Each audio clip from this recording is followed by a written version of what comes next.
Hi, welcome to One Eye on the Page. I'm Scott. We are doing ranking of Stephen King short stories. We currently, at this moment, have 115. We are doing 75 through 71 today. Let's go ahead and get started. Now, as I said, we have 115. I do have the newest Stephen King book, You Like It Darker, which is a collection of 12 stories, 7 of which I have already read and put in the ranking.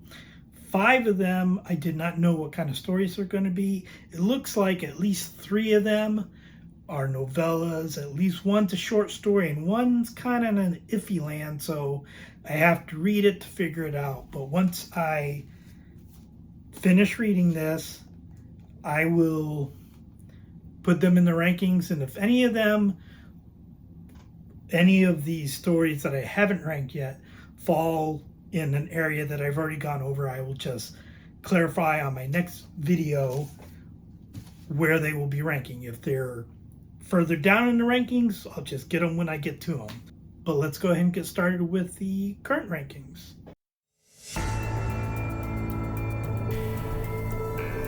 Number 75, which was published in Skeleton Crew, is The Reaper's Image. Reaper's Image kind of reminds me a little bit of the Glass Floor, which I talked about, I believe, probably in my first video. I didn't rank it very high. It was either my first or my second video, so it was ranked in the 100s. In that one, the floor is glass, and it basically kind of does a mind trip on a person. This one, it's a mirror, kind of does the same thing. It was originally published in Startling Mystery Stories in 1969, and of course collected in Skeleton Crew in 1985, I believe. It's fairly typical for a Stephen King story written in that time frame. The character work that I expect in later Stephen King is not there, but I don't really get the kind of hard-hitting story. I don't actually get like the hard-hitting story writing that we get in some of the early King, especially those collected in Night Shift.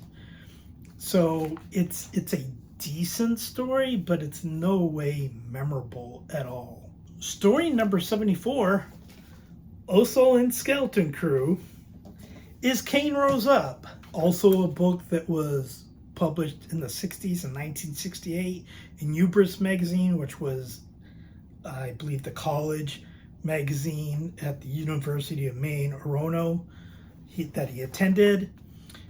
I believe that it was heavily influenced by Charlie Starkweather, who is, of course, the young man who, in Texas, I believe, got up in a tower and shot people from there. There's no tower here. I believe it's basically in his dorm room. In some ways, it's kind of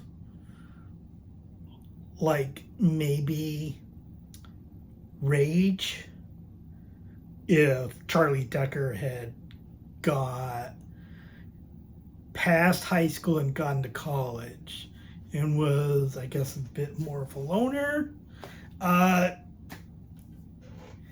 Again, nothing really interesting in there, nothing very revealing. It's fine.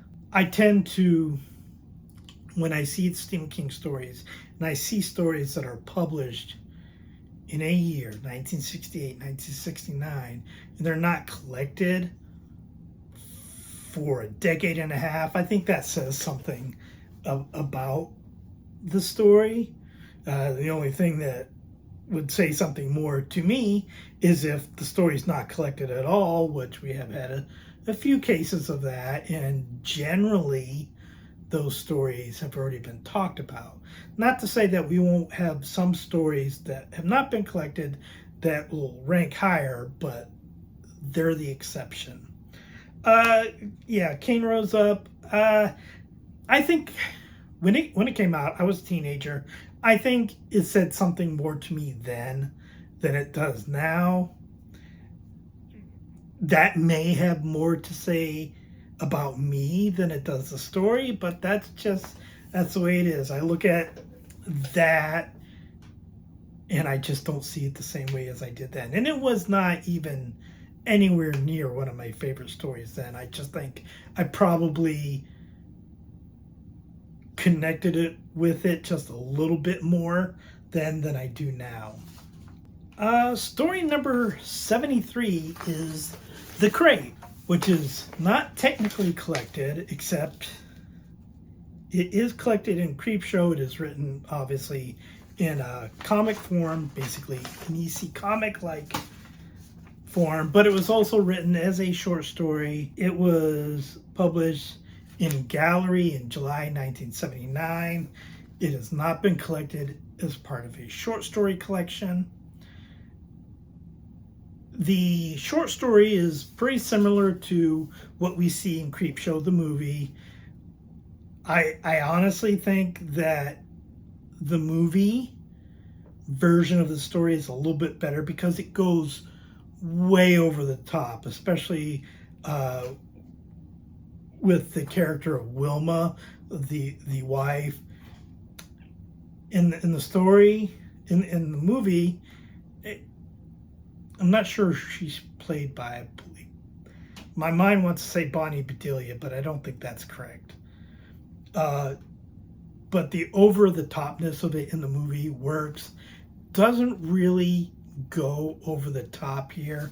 In the short story, we don't really get what's so awful about Wilma.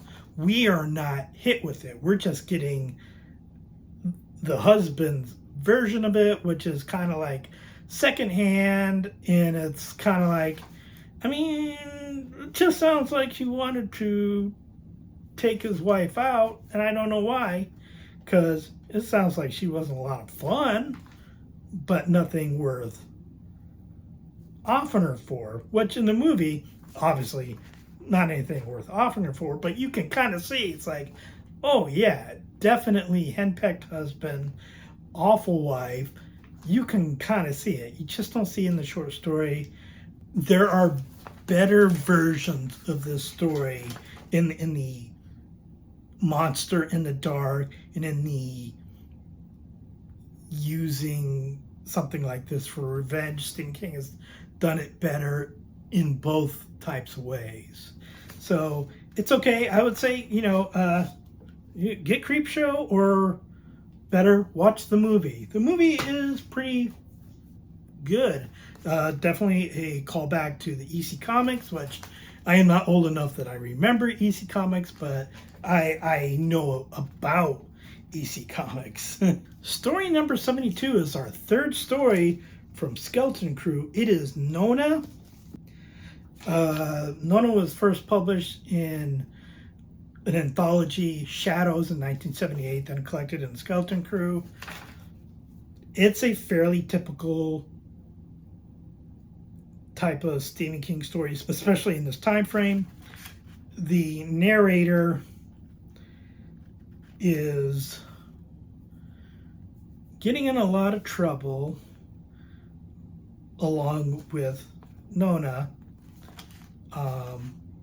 and kind of like we see in some other stories, including some stories we haven't gotten to yet. The narrator could be seen as an unreliable narrator. We see that a far superior story, Strawberry Spring, we will see that'll probably be like in the top quarter of the stories that we see. This one, it just doesn't do anything. I think even then, when I read it, as a teenager, I think I knew where it was going. Not to say like you probably don't know where Strawberry Spring is going when you read it, but it still pulls you in. And this one's kind of like, oh man, I see this coming, so why? And it just doesn't do enough to keep me invested. Not a bad story, but again, the character work, even though this was published a little bit later, first published in 1978, it still kind of reminds me of those late 60s stories where the character work just didn't work well enough. I'm comparing it to Strawberry Spring. Strawberry Spring was written before this. I don't know quite when, but it was published in Night Shift, which was published, I believe, in 1977, I think, or 1976. So Strawberry Spring was at least written before the mid-70s. Before this, it still had better character work. So, okay story, just nothing really great. Short story number 71, the only short story, the only collected short story that is not in Skeleton Crew this week, it's actually collected in Nightmare and Dreamscapes, is The Moving Finger. The Moving Finger was first published in 1990 in the Magazine of Science Fiction and Fantasy. It was first published in 1990 in the Magazine of Fantasy and Science Fiction, and then collected in 1993 in Nightmares and Dreamscapes. It's one of what I would just call King's weird stories, which we get more of as he got older. Like once you got past Skeleton Crew, you start seeing, especially in Nightmares and Dreamscapes, and then later, especially in his collections in the 2000s, he was just like, okay, I'm just going to do something really crazy. There's just this long finger growing out of the sink, like super long finger. And this guy, I think his name's Howard, is just like, well, shit, how do I deal with this? And as we see often in the short stories, not as often in novels, which a lot of people complain about, which I don't really see, but in the short stories, he does have sometimes an issue with endings. And this is one of those ones where it's like, okay, we didn't get an ending. We got a situation and it's like, okay, we're left to guess what happens next. And that can work. You can be like, okay, I've taken you here. Now it's up to your imagination what you think happens next. It can work. I just don't think it does. I just think it's Stephen King going like, yeah, I'm going to be a little bit weird. Here you go. Long finger. Howard's combating this long finger. Also, there's a bit of a Jeopardy tie-in because Howard's really good at Jeopardy. And that's it.